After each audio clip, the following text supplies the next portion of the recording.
Welcome to the Pharmacy Leaders Podcast with your host, Tony Guerra. The Pharmacy Leaders Podcast is a member of the Pharmacy Podcast Network, with interviews and advice on building your professional network, brand, and a purposeful second income from students, residents, and innovative professionals. Hey, welcome to the Pharmacy Leaders Podcast. It's like 11:30 at night. My kids are asleep. My wife is asleep, so I'm going to talk a little softly maybe so that I don't wake anybody up. I was thinking, what's the most valuable thing I can do to help you guys out this week? And I've been looking at the job boards for CVS, for Walgreens, for Kroger, and I've been talking to a lot of people about their residencies, and I'm finding, and then I heard Aaron Albert's podcast episode on the Pharmacy Podcast Network about someone who does CVs for a living and things like that. And I think this interview that you're about to go on, whether it's for a job, for a residency, or maybe it's a change of career or something like that, is probably one of the most important things that you can prepare for. And if you're like me, where you are just busy, maybe you're in APPEs and maybe you're in acute care and you're up at 5 or 6 and you're coming back, and if you're on APPEs, you're probably homeless and are just hoping you have the right clothes for 5 weeks or enough clean clothes for the week. And I think the most valuable thing I can teach you how to do is how to tell a good story in an interview answer, but also how to memorize. And I want to be careful with that word memorize. So the prevailing logic or prevailing sentiment is that if you memorize your answers, you're going to sound scripted. And I think that's just dumb to say that you're going to sound scripted, because if you read something, sure, you're going to sound scripted. But actors are not reading lines. They've memorized the lines and they're delivering them. So memorizing is not bad, but you just don't have the time to memorize the full answers. And again, if you want the questions that you're going to get, Brandon and I have tons of experience with this. Go ahead and grab our 100 residency Strong Interview Questions, Answers, and Rationales. It's on audiobook. It's like $5 or $7, $10 on Kindle. It just kills me that some people are like, oh man, I just can't afford it. And like, you dropped $180,000 in 4 years, and now you're like, 10 more, no way.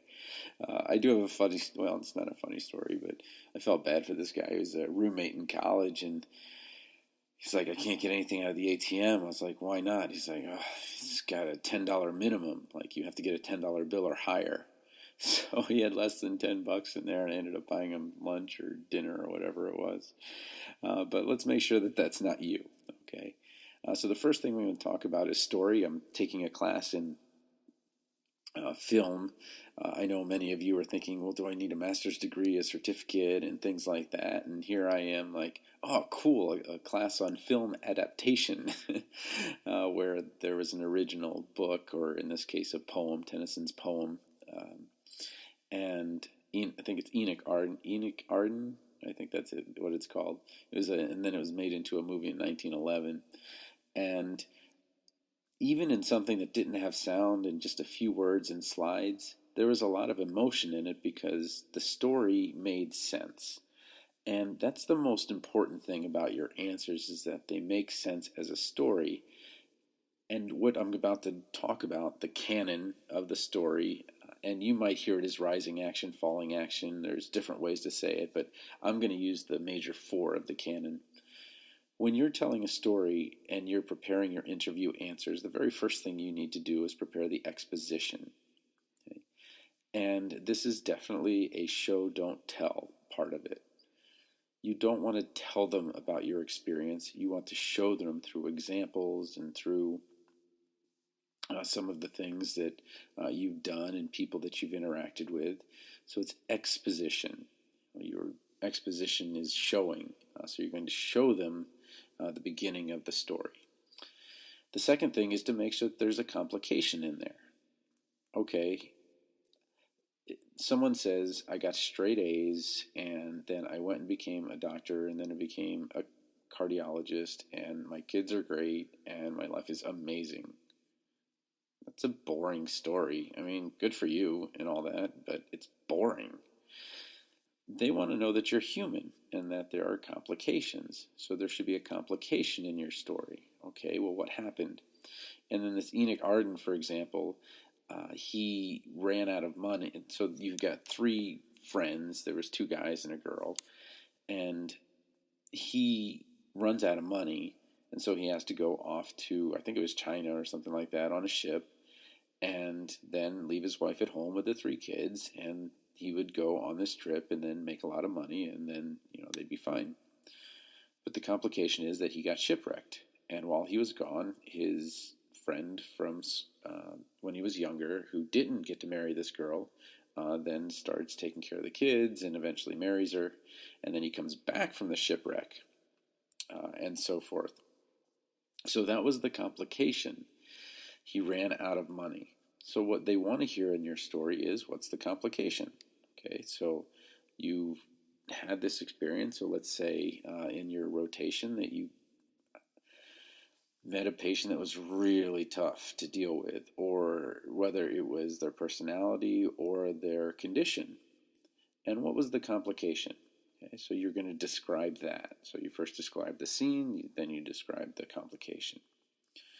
Eventually you're going to get to a climax. And in this little short movie, or Tennyson's poem, the climax was when the guy who was shipwrecked comes back and he sees his kids grown up. It was like 10 years that he was shipwrecked. He comes back and he sees his wife very happy with this new guy, and the kids are happy and everything. And the climax is the decision point. What do I do? Do I tell her that I'm here and try to reclaim my family, or do I go off? And so the decision point that you came to when you were with that patient was, okay, well, I've got this patient and I'm not skilled enough right now to take care of them. Do I hand the patient off to my preceptor? Do I do so much research that I can handle it? Do I take this as a learning event? Whatever it is, there's going to be a climax where you're forced to make a decision. Okay, so the complication forces a decision that's important to you and important to your interview. And once you get through that climax, you then have what's called a denouement, which literally means to untie in French. And what you're going to do is kind of unravel the story and say, okay, and then so this is the decision I made, why I made the decision. But then you don't just leave them there. You have to say, so now this is what I've learned and this is what I do as I practice. But as you're writing these stories, as you're writing these interview answers for yourself, make sure there's exposition. Make sure you insert the complication. Well, because if there's no complication, it's going to be boring. Then you're going to drive to a climax, or you could, instead of climax, you might say decision point, that you had to make a decision to do something, And then there's the denouement, which is just, okay, well, after that something, what was the result of that or impact of that something? Okay, so that's an easy way to frame your questions and answers. Exposition, complication, climax, and denouement. Great. So you've written down this amazing answer, and you have, a dozen or 24 of these amazing answers. How do you remember them? Okay. So sure, you can practice and you can put them on note cards and things like that. But what's going to happen is that, let's say it's a residency that you really want. Like, you're sitting there like, this is what I pictured. And maybe you didn't picture this site, but as you got there, you're like, man, this would be it. This would be it. Like, this is where I really want to be. And what that does is it ups your adrenaline, and all of a sudden your body's working against you, not much different than your immune system working against you if you have, an immunocompromised, or not immunocompromised, but if you have some kind of rheumatoid or something like that, where your immune system's fighting you. So you're now fighting yourself because you're so excited about this and so worried that, oh my gosh, you really want it, and what if you don't get it? And then are you going to have to take a residency that you don't really want? Should you really put them in the match? And all these things going into your head. Or maybe you're looking for a job and finally somebody calls you back for an interview and you know that you're one of 3 candidates and one of you is going to get it and 2 of you is not. How do you calm your anxiety down? Well, the first thing is you don't. You always lean into anxiety and create it as energy or fuel. You don't try to put down, like, it's like taking, like if you let's say you drank 3 Red Bulls in a row, you wouldn't say, okay, now I'm just going to go to my happy place. I'm going to calm down. It's just not going to work. So you got to just like, okay, I've got energy. I just got to focus it into what it is I'm going to say. Okay. Well, what I want to give you is 7 quick techniques for memorizing answers. Maybe coming out with another book here soon. I just kind of thought of this, and what's happening is I'm just kind of looking and talking to people and saying, well, what are you struggling with? And they're like, I've got the answers, and some of them are talking about our book. It's #1 in, I want to find the category because I was just really proud of that. So Amazon 100 Strong. I think it just comes up with 100 Strong now because it's doing so well. 100 Strong Residency Interviews. And it came out as #1 in education and training. And now it's down to number 13. But again, it was just kind of cool that, it's the #1 new one. And you only get the new one for a couple of weeks. But it's #1 new one in education and training. And then the other book I wrote because I heard from somebody and they're like, hey, I got a phone interview.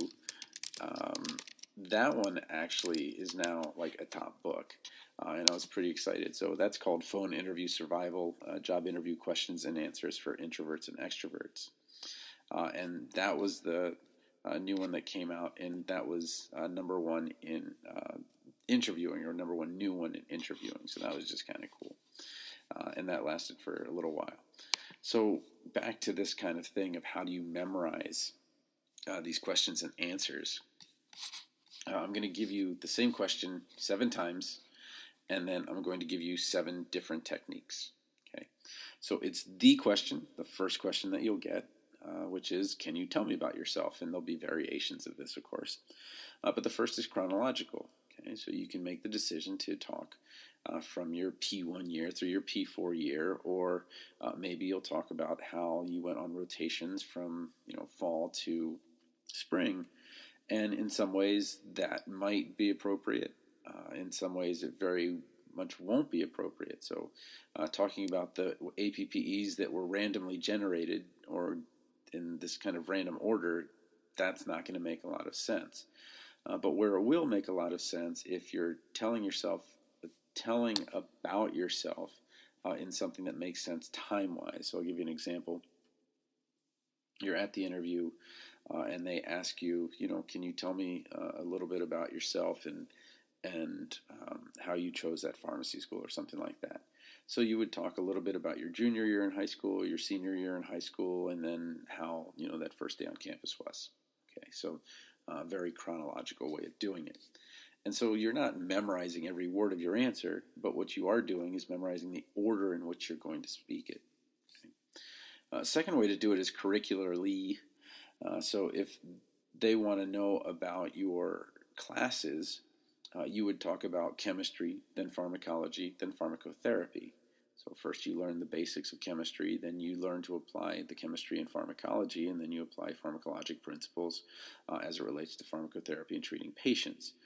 So while that may have happened in a chronological order, you could take pharmacology and pharmacotherapy in the same semester. So you're doing it at the same time, but what you're talking about is a curricular order. So if you talk about it as pharmacotherapy, then chemistry, basic chemistry, then pharmacology, both of you are going to feel a little bit weird because you're like, it just doesn't feel right. That's not the way that, I would expect to say it. The third way is level of responsibility. So although this will also be chronological, what you're really focusing on is not the chronology and when it happened, but that you went from secretary to maybe treasurer to vice president to president, okay? Or something like that. Or you went from research assistant to research associate to leader of the research team. Whatever it is, you want to order them in level of responsibility. And of course, you want to tell them the responsibility that you've gained and the responsibilities that you're hoping to have, which hopefully this residency is an increase or this job is an increase in responsibilities. You can use a mnemonic. So, for example, if you want to talk about a bunch of different things that are way different. So the example I'm using in this new book, or this whatever it'll be, is so you want to talk about the job that you just worked, the skills that you learned, the teamwork that you had, your future hopes, but you also want to be personable and say, and by the way, I also coach my kids' soccer team, and I also like to run marathons. Those happen to be things that I do.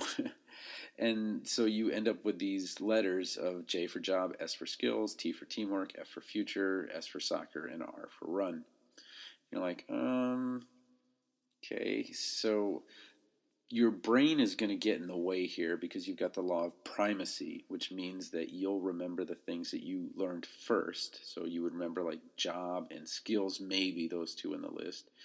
And there's the law of recency, that you remember the things at the end, which are the soccer team and marathons, but completely forget about teamwork and future hopes. So my recommendation is to make a little sentence. You could say something like, Joe skipped team fall soccer runs by coming late to practice. And you can picture this guy, Joe, who comes to practice late every time because you always have to run at the beginning of practice.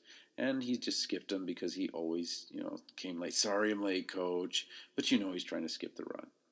But that you have Joe for job, skipped for skills, team for teamwork, fall for future, soccer for soccer, and runs for run, then you can remember those 6 key points that you wanted to make, and now you can talk about it you can tell the story you wanted to tell in the beginning.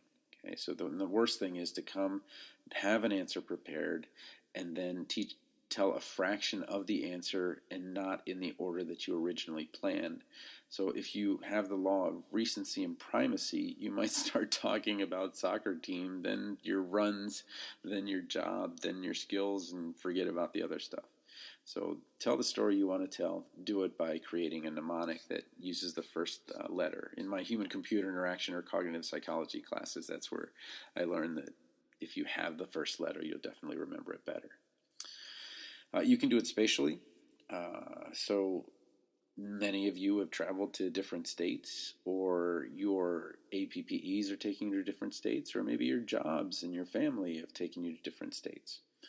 And an easy way to remember it is that your brain remembers things spatially very well.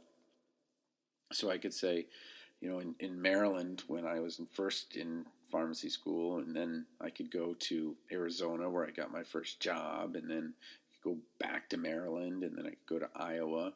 And I don't remember those because they're chronological. I don't know what the dates are. I would have to look them up. But I can remember that it was place to place to place to place. And so if you order your answer spatially, that is where these things are, it's an easy way to do it as well. This next one is really, really complicated. Not complicated, but it would take a lot of time to do, time that I don't know that you have. But if you want to listen to a great book, I think it's Joseph Foer, and it has to do with something with Einstein. This is really bad. I can't remember the name of the memory book that's supposed to teach you about memory. I'm gonna look it up because I want to tell you the right thing. So it's Foer and it's Einstein. I remember those 2 words. Moonwalking with Einstein. And so what the Moonwalking with Einstein was an image that he had for a certain card in the decks, and he was a champion memory person or something like that. And the Memory Palace, what it does is you take your house, for example, and you would create a little peg on parts of your house. So you know your house intimately. And so I know my house. And if I were to go around my kitchen, I would start with the refrigerator would be the first peg, and the second peg would be the pantry. The third peg would be the microwave and stove. The fourth peg would be the sink. The fifth peg would be the sliding door that opens up. So that could be 5 pegs.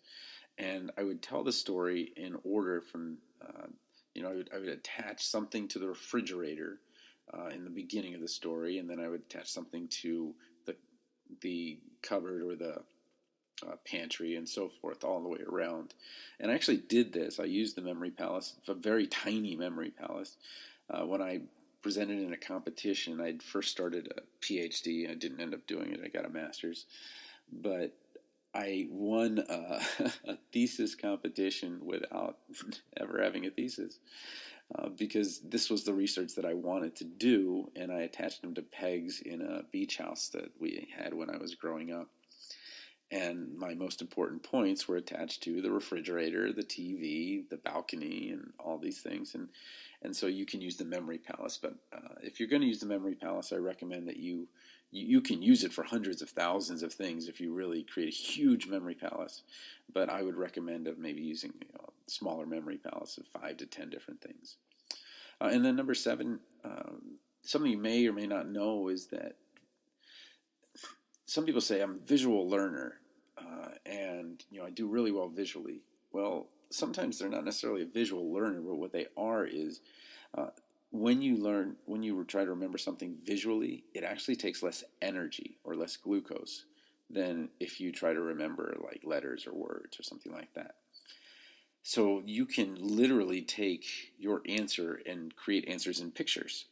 So you would kind of create these little collages, and with Facebook and everything, you can actually download all of your Facebook if you really wanted to, all of your history, and you can start putting these pictures in there. And instead of making what would be probably time consuming and exhausting to make letter answers, just make picture answers.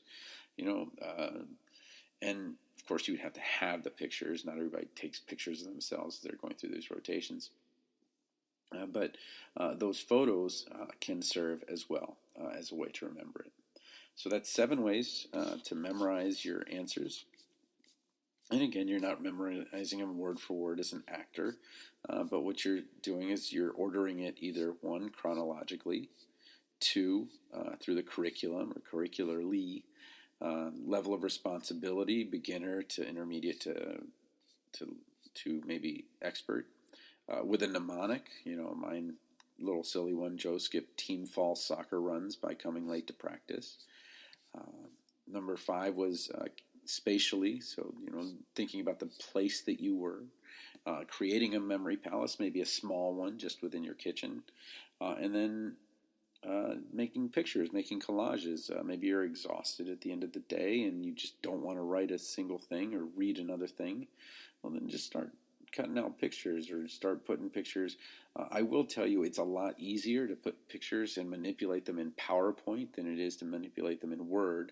So if you're going to use pictures, just make a little PowerPoints about what your answers are to certain interview questions. Okay. All right. Well, it's almost midnight and I've got to get to bed. Kiddo's got basketball in the morning. Pretty excited to see them. We represent 3/5 of the team, which is fun. And then CrossFit at 8. So hope this helps, and have a great weekend, and good luck with your interviews and everything. And you can always support us by looking or recommending our books, Brandon and I's stuff. Otherwise, I will talk to you next week. Support for this episode comes from the audiobook Memorizing Pharmacology, a relaxed approach. With over 9,000 sales in the United States, United Kingdom, and Australia, it's the go-to resource to ease the pharmacology challenge. Available on Audible, iTunes, and Amazon.com, in print, ebook, and audiobook. Thank you for listening to the Pharmacy Leaders Podcast with your host, Tony Guerra. Be sure to share the show with the hashtag #PharmacyLeaders.